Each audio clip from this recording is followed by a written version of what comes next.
but it is often feels really difficult to see women in leadership that we want to emulate. When we have other people that are like us, then we can say, oh, this is possible for me as well. Welcome to Women Changing Leadership. I am your host, Stacy Mayer, and I teach you how to get promoted, get paid, and bring your whole self to the leadership table. I am on a mission to change organizations from the C-suite out because women are the new face of leadership, and we are doing it on our terms. Hello, corporate badasses. Welcome to another episode of Women Changing Leadership. I am your host, Stacy Mayer, and super excited, as always, to be here with you again this week. This week's episode is part 2 of my 3-part series called Behind Closed Doors, where I'm giving you the straight up talk about what it's going to take to get yourself into a higher level leadership position.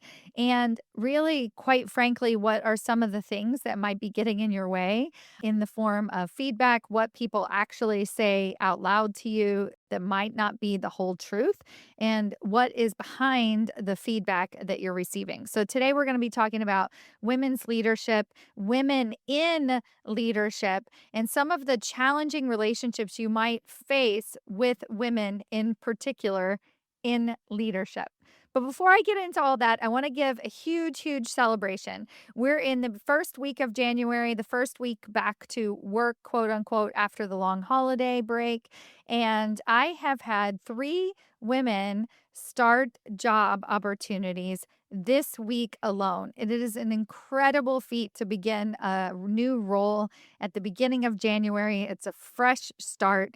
And I also want to remind you that each of these women actually interviewed for these roles and made these roles happen in December, right? During a time where so many people can tend to check out, they leaned in, and I'm super, super excited for them. And I'm so grateful that they continued to show up as clients of mine to do the hard work of putting themselves out there in a higher level way. And I want to give you some of the examples because I got a lot of feedback after last week's episode that the tangible examples are really super helpful in terms of painting the picture of what's possible. So, one woman had been working at her organization for about 11 years, and then she received an opportunity from a friend to actually create a role for herself. And in particular, what I'm really proud of about this situation is you could say, oh, well, that's nice when somebody reaches out to you and says, hey, let me create a role for you at my company. And, wouldn't that be nice? Well, she actually created that, right? So she created this opportunity for herself by cultivating the relationship. And then in coaching, I was able to actually help her take it across the finish line. So, could she have gotten the job opportunity without coaching? Absolutely. But could she have gotten the perfect job opportunity without coaching? I think she would probably have to say no. And not only that, but we were able to really set her up to be successful. And she's already having a really fantastic week and very excited about her next opportunities and how her career is going to grow as a result of this not only new opportunity, but a promotion at the exact same time. Another woman who also received a promotion, she was interviewing for an external opportunity almost immediately after not receiving an internal opportunity. Sometimes I have clients who will receive bad news, right? So you put yourself out there, you do what I say to do, you advocate for yourself, you negotiate for a promotion, and guess what? You don't get it. They give it to somebody else, or like a new executive comes in and brings in their own team. But the good news is that because she had advocated for herself in such a direct way, because her interview process was so clean and she knew that she was interviewing at that executive level and quite frankly probably overqualified for the job that she was applying for, she was quickly able to pivot and find another external opportunity without any guilt, without any remorse, without any feelings of imposter syndrome or wondering or second guessing. And she just was like, okay, well, that didn't work out. Next. And she created a new opportunity for herself and started this week. And it's also a promotion opportunity. And I'm so, so, so excited for her. And the third opportunity was with a woman who I've been working with for over the past year, and she's been unemployed. And prior to that, she had been working at the same organization for over 20 years. And this can be a difficult pivot, especially because she was at the vice president level. And so she had worked her way up internally. And what happens when you work yourself into higher level leadership positions internally is that the imposter syndrome really kicks in. Now, I know that she was very qualified to do her job and she knew she was qualified to do her job, but she didn't actually have the language or the understanding of how she got there, right? Like, so why did she deserve these promotions? Is she qualified at that vice president level externally? And what is her value and what does she bring to the table, right? And so throughout this interview process at various different companies, right? So she's unemployed, so she was applying to many different job opportunities. There were lots of highs and lows. There were times where she made it almost to the finish line, but not quite across the finish line. There were times where people opened up their network, but then closed their network and the opportunities didn't actually work out. And then in this opportunity, because she had been looking for a job for a while, she was like very hesitant, very nervous, right? You don't want to get your hopes up. And so I was able to help her through this process to be able to say, hey, let's get our hopes up. I think this is it. All the stars are aligning. Everything is working out. All the work that you've done over this past year has led up to this moment for them to not only hire you, but now as well, she has an incredible opportunity where she's going to be able to stair step once she gets into the organization. So she's not just thinking about, hey, how do and I mean, she is thinking about how to do a great job in this new role, but she's also thinking about what's next for her and how she can set herself up for future success. All three of these women are inside of my leadership table mastermind, and this is the only opportunity. It's a secret society of women leaders where we all come together along with one-on-one coaching from me to really begin to collectively elevate ourselves into higher level leadership positions, but also receive that guidance and support so that we don't fumble too much along the way. If this is something that you're looking at joining or creating for yourself in 2026, I invite you to schedule a free discovery call with me where we're going to map out what it's going to take for you personally to step into your authentically powerful self. So, whether you've just started a new role, you're looking for a new opportunity, maybe you have an opportunity in front of you and you want to make sure that you actually capitalize on it, whatever that place might be in your career, I want to invite you to schedule time to consult with me and we'll talk about what that could look like and how you and I, and the other women inside of the mastermind can partner together to get you into that higher level leadership position. So go to stacymayer.com/apply, stacymayer.com/apply, and sign up for your free discovery call so we can chat about that and see what is available for you because I would love to celebrate you on my next podcast episode. All right, now let's get into the behind closed doors strategy. So, the reason that I share these examples with you in such explicit detail is not just to brag about the work that we're doing inside of the mastermind, but it's also to show you what's possible and what's actually the strategy behind the work that you're doing. So, if you've been following me for a little while, you know that I actually started out my career in women's leadership and I worked for a premier women's leadership organization as a coach and facilitator in Silicon Valley. And when I was doing this work, I learned a lot about women's leadership, quote unquote, in particular, right? And what women needed in order to be successful and one huge caveat is that with this group program, it was sponsored by the organizations. So a lot of the women received funding from their organization in order to attend this program. Now, I received that as a caveat because this goes into my part of behind closed doors, like kind of how I want to kick off. One of the challenges with women's leadership is that, human resources will sponsor group programs to quote unquote help women feel better, right? Now, they're not going to say that out loud. They're going to say, we believe in diversifying, we believe in supporting our staff, we believe in supporting women in leadership. And so then therefore we're going to sponsor you to attend this, yeah, I don't know, 6 month, 3 month, I can't remember, women's leadership program. And it always felt to me like we were barely scratching the surface. Like some women would have quote unquote financial success and maybe perhaps receive a promotion opportunity or a pay raise. But in the long run, I think what we did really successfully was we helped women feel better. Like, so being in that collective community, women liked being around other women and they were given, some really practical tools to understand their own leadership development. But at the end of the day, I was noticing that my clients, the women that I was coaching one on one as part of this program, were pretty badass. They were advocating for themselves. They were speaking up. They actually felt better, right? Like they didn't need anybody to tell them that they were a great leader, but they didn't actually have the tools to make it across the finish line, like to make it to that next level. And I think one of the challenges with women's leadership programming, especially when your company sponsors it, is that you can start to feel grateful, right?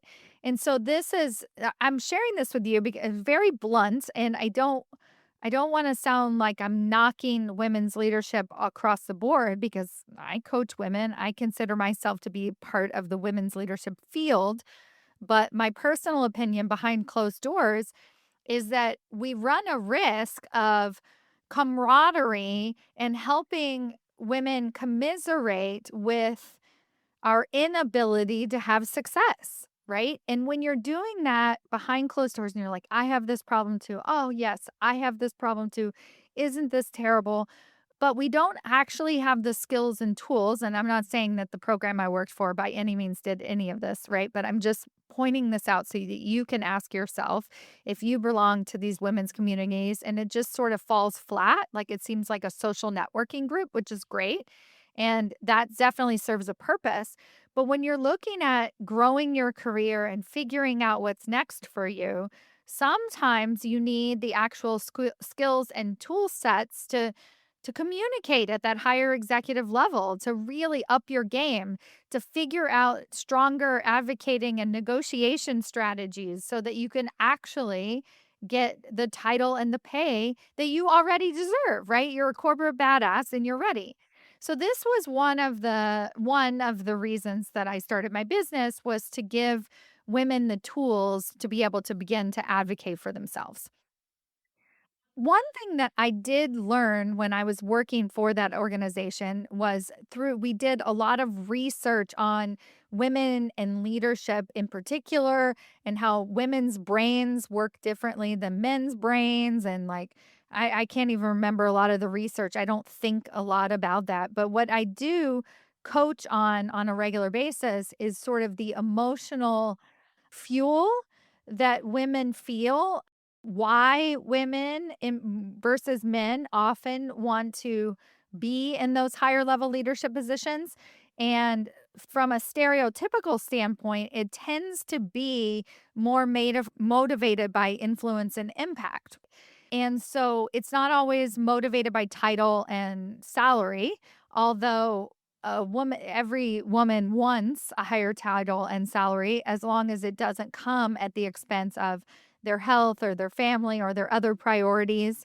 And they've been through the ringer. They've seen it happen where women, whether it's themselves or their colleagues, get promoted and then all of a sudden they have no work-life balance and they really regret their decisions. So there is a McKinsey Women in Leadership, Women in the Workplace report that comes out every year that McKinsey sponsors. And in this year's Women in the Workplace report, there's a strong correlation between, women not being in higher level leadership positions, but also calling it this ambition gap, that women are less ambitious. Now, 5, 10 years ago, it was actually the reason we didn't have women in leadership was because there was a pipeline problem, right? that we just don't have enough women eligible in those higher level leadership positions. I have an incredible client of mine named Sherry Begun, and I can link to her LinkedIn profile in the show notes. And she recently did a series this past December that actually addresses this pipeline problem, where she highlighted a different woman in a higher level leadership position who definitely wants more and is available and qualified for more. And to go out to prove that there is no pipeline problem. There are many, many qualified, overqualified, incredible women ready for higher level leadership positions. And I do believe that that story has changed somewhat. And now what's happening is that women are quote unquote less ambitious. And it's because a lot of times women are onto you. We know the writing on the wall. We know if we take a higher level leadership position, then it's going to result in a different work-life balance. I actually have a woman right now who's going for a VP level title, and her son is warning her against it because he doesn't want to lose his mom, right? He's an adult age son. And he's just like, hey, be careful. And this doesn't mean that she can't go for that higher level leadership position, but, also be careful because we as women care about more than just titles. We want to make an actual impact, and we also want and deserve to be able to have boundaries. And so, if there is an ambition gap, which I believe there probably is that you don't want to get yourself in those situations, those masculine roles where, which were completely created and set up so that we had no work life balance because the men wanted to be in the office all the time, right? Like they're like, I want to get away from my family. So these roles in the corporate world were created in a different time, right? And that is carried over. And as much as I would like to change that, it is part of the system. And the way that we can change it is by getting ourselves into those higher level leadership positions so that we can be the change. So, this episode is meant to kind of show you the thinking, the way I think, the way I approach women's leadership in a little bit of a different way. Is I teach women how to both go for their ambitions, go for their goals, go for the recognition, power, and influence that they already deserve, that is essentially their birthright, but also understand that they can have both if they set themselves up properly, both in the interview process, how they're communicating, how they're leading their team. They can create a role or an opportunity for themselves where they're able to do it on their terms. So this is absolutely available to you should you be so ambitious to take on this process of getting yourself both that power and influence that you deserve, as well as the title and salary. The other piece of this series, because we're talking about women in leadership, is I really want to point out that it is very difficult and not as much like I think in the last 5 years, but it is often feels really difficult to see women in leadership that we want to emulate. When we have other people that are like us, then we can say, oh, this is possible for me as well. And so instead, what we see is we see women who got promoted to the C suite or these executive levels during a time period where they did, quote unquote, have to be more like a man. And that involved, working 60-hour weeks, making sure that they got everything right, that they over delivered. They had to shift their communication style. Many of these women had to shift how they dressed. They had to really be aggressive, put themselves out there, consistently advocate for themselves, consistently ask for more. And, in some instances, they were rewarded as a result of it. And then now what's happening is that, we have some of those women who are still in positions of influence and power.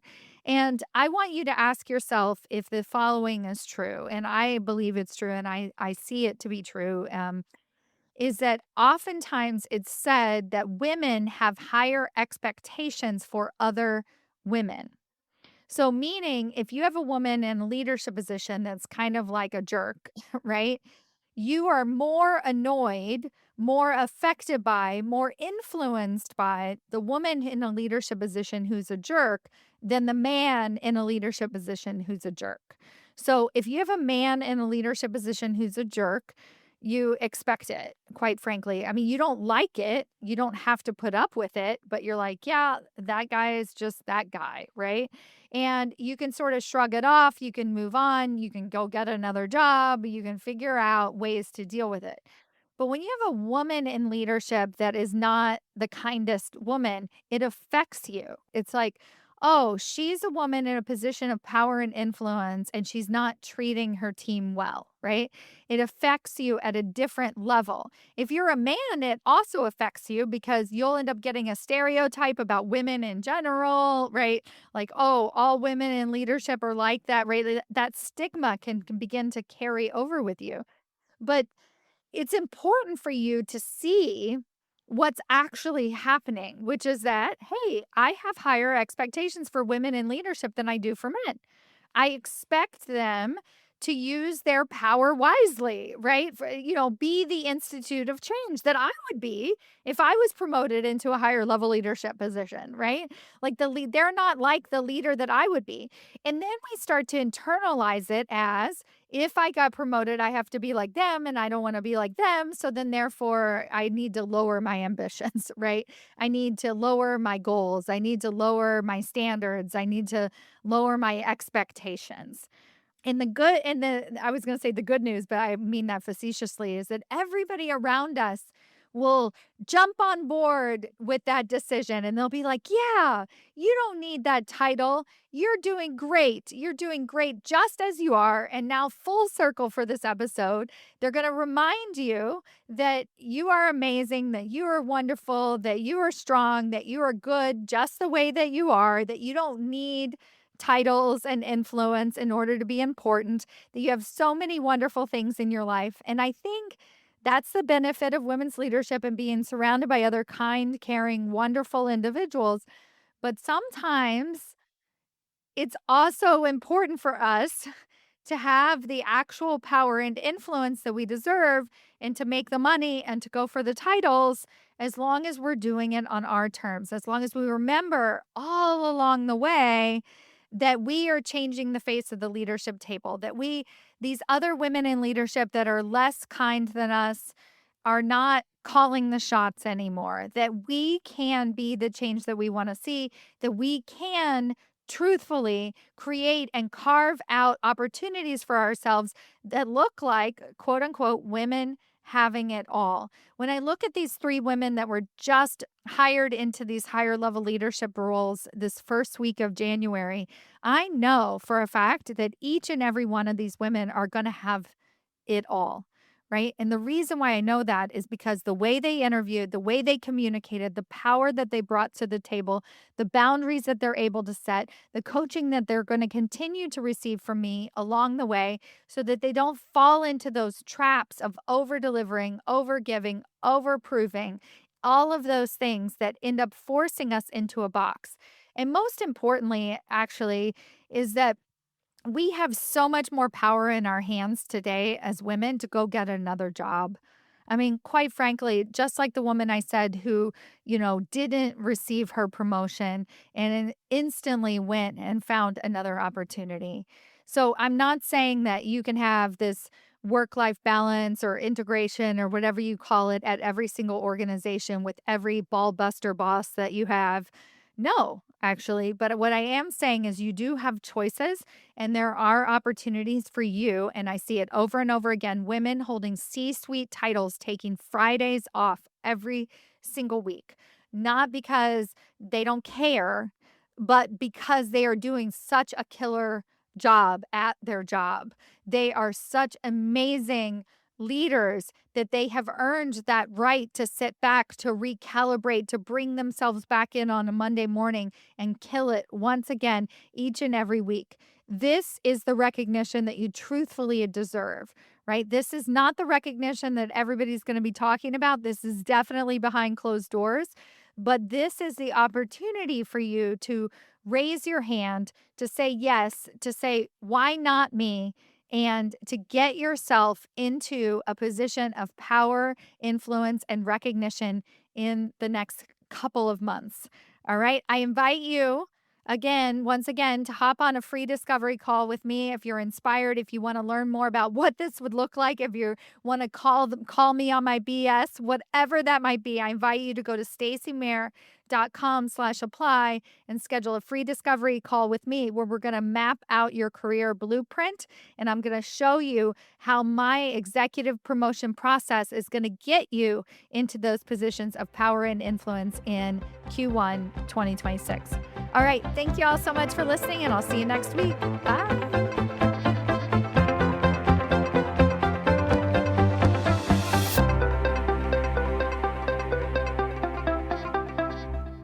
Thank you so much for listening to Women Changing Leadership with Stacy Mayer. If you enjoyed this episode, you are absolutely going to love and benefit from the work that we're doing inside of the Women's Leadership Accelerator.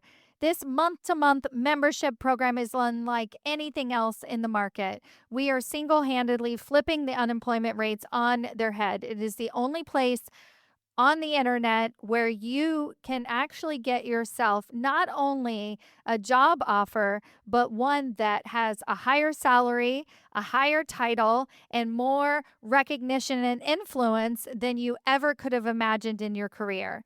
Inside the Women's Leadership Accelerator, we are getting women promoted. We are getting them multiple higher level job offers. And I want that to happen for you. Join us in this one of a kind program. You're going to get coaching directly from me, my executive mentors who are also hiring managers who are doing the work, who have worked with me personally for the past 3 to 5 years. We are here inside of this accelerator program to work with you personally to begin to elevate your leadership to that next level. This is exactly what you have been looking for, and I am here to deliver it to you. Best thing, it's month to month. So you can come in, join us, get access to all of my training materials, my weekly live interactive calls, and you can begin to bring your friends into this community. It is the most corporate badass community on the market. I can't wait to see you in there. Go to authenticallypowerfulwomen.com. We are changing the face of the leadership table one promotion at a time. I can't wait to see you there.